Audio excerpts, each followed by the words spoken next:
This was a great idea. I'm looking into the sun. Hi everyone, I'm Jay. This is VR Bikes. First thing to notice on this video is it's not about bikes. I have had in our family now for the last couple of years a Kia Sportage 2014 and it's been great. It's all-wheel drive, it's got sat-nav, it's got seats, it's got everything you could want. It's the singing and dancing version, and being that it's low miles at 76,000, it's been a really good car. It's never broken down. It's always done everything that we've ever asked of it, which is great. But now I've been offered a brand new car and I accepted, and it's a Peugeot. I had to look then. It's a Peugeot 208. It's fully electric and it's on day 3 with us here. Now it's important to say that I am not being paid by Kia for this review. I'm not being paid by Peugeot for this review. I'm not being paid for this review.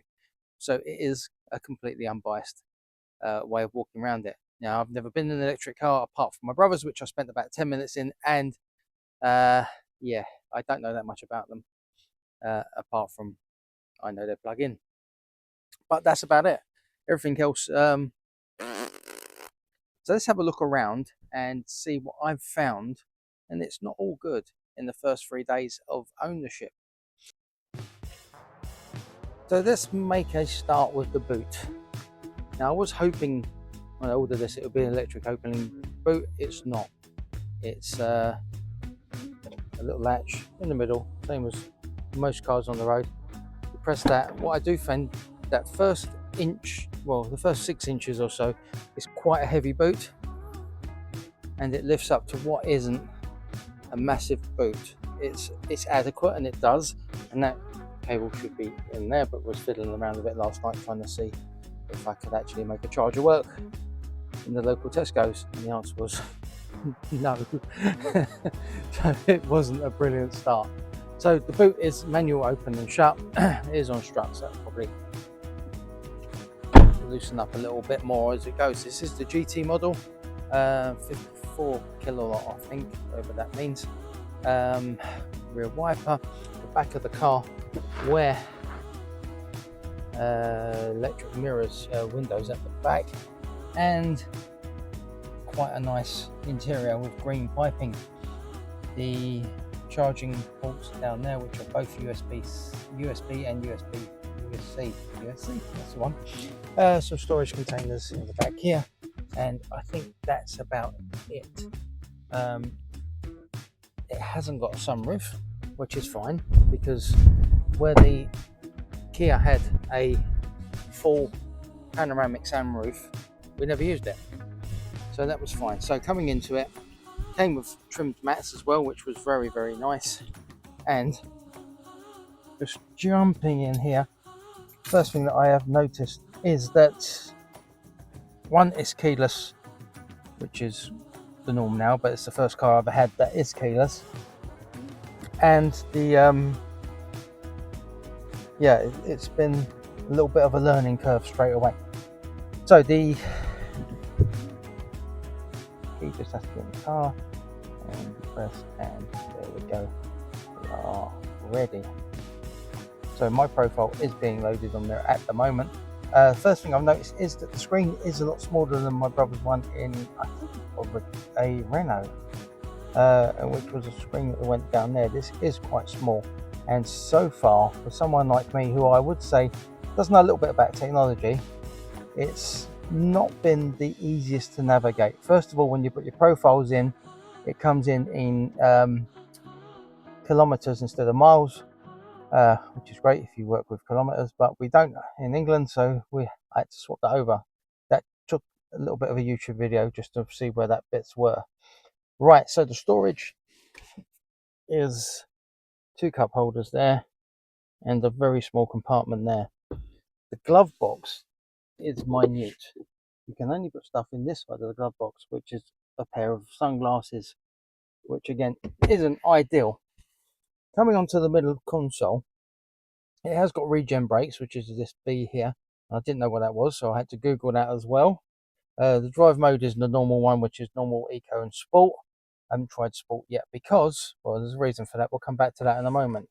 Now, there is a small cubby hole down here, which, if you put a phone on, rests on this ridge here. So it's not good really for a mobile phone and storage. But they have given you this, which on some models is a charging mat for your phone, which you can put in sideways. This model doesn't come with a charging mat. So if you're going to put the charging cable onto the end of your phone and put it in there, you can't do it. It looks ridiculous. They could have come out slightly bigger each side here just to make that a bit more of a usable space, but they haven't done that, and that's really disappointing. You can stand the phone up here, but yeah, it seems, but then you've got stuff behind it. Just seems like a bit of a waste.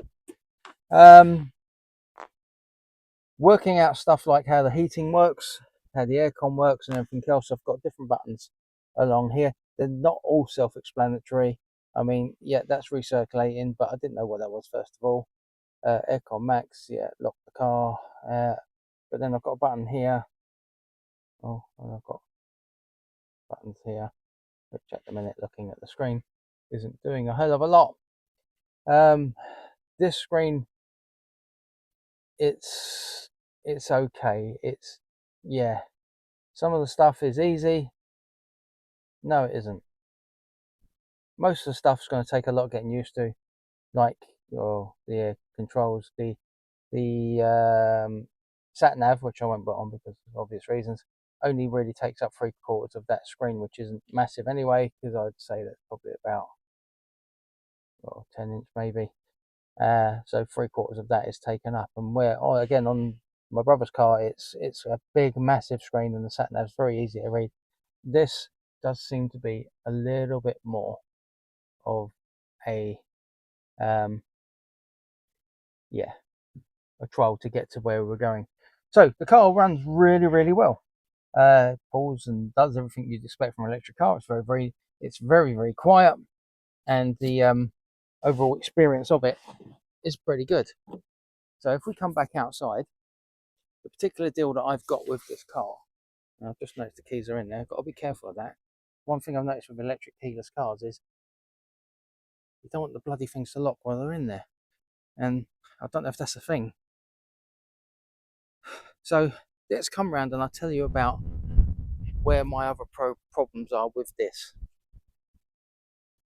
So you'd think that was it really, but it's not. There's a little bit more to the story than that. The company that's supplying this were a bit of a nightmare to get in touch with because they were supplying the charger as well. And I don't know if you've got a charger, but the charger was free, so great. Apart from it's coming in 6 weeks' time, which isn't ideal when you've only got a range of 250 miles. So I have had to buy a 3-pin socket charger, and we're going along that route, which should arrive tomorrow, hopefully. Otherwise, we'll be using the Kia. So that wasn't the end of it.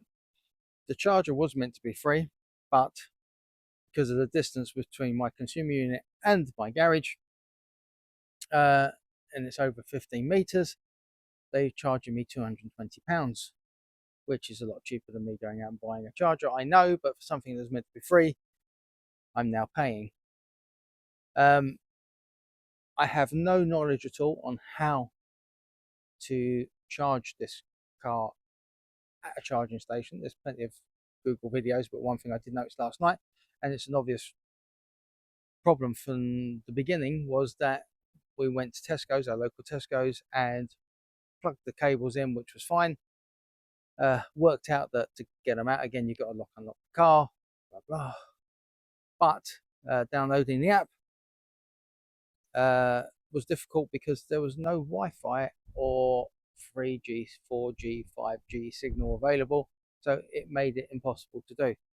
So you don't think of that. So our first charging expedition turned out to be a big bust. We'll try it again now. We've downloaded the app at home and everything's okay. So that's kind of where it is. The reversing sensor, which I should have mentioned before, is very good. Do like that satellite view that comes over your head and you can see where you're reversing, and it's all, yeah, quite standard on these cars.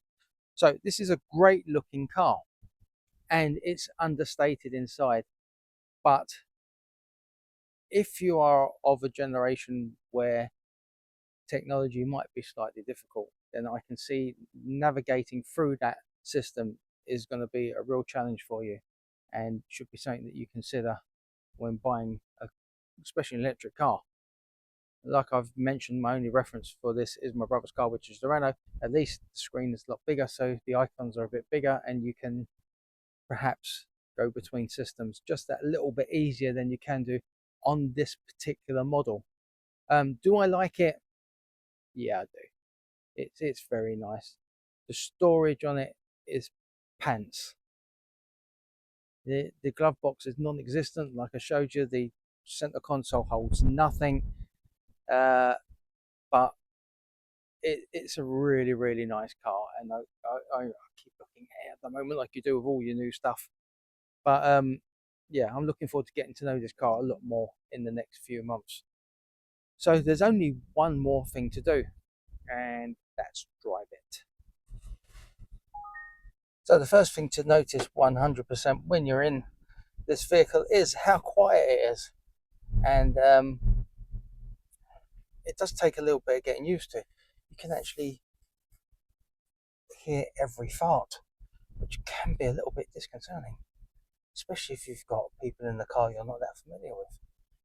But it's very nice. The heads-up screen works really well. In regen mode, you have got a little dial that, as soon as you come off, tells you that you're charging. The clocks are changeable and will go on to whatever you want as far as that's concerned. The active surroundings monitors can be a little bit disconcerting as well if you've not had these in your car before. Now, I've got the screen itself on just a basic connection, but it drives really well. The actual steering wheel is quite a small one. It reminds me of the sportier cars that were probably a little bit more back in the day, where you had the small steering wheel. It's really easy to use. You can have voice control on there as well, which is really nice. And I'm saying really a lot. I don't know why. But overall, the driving position is excellent.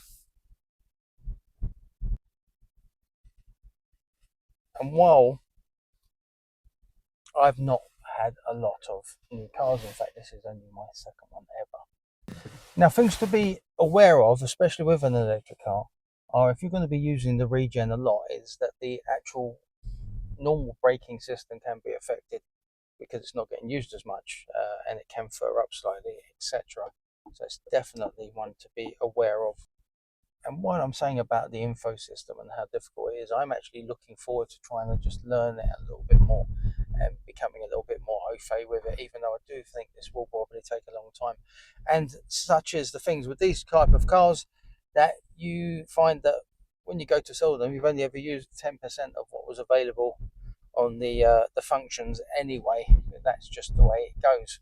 You get used to doing stuff a certain way, and you find out that that's just a continuing thing. So, am I happy with my purchase? Yeah, I am. I really am.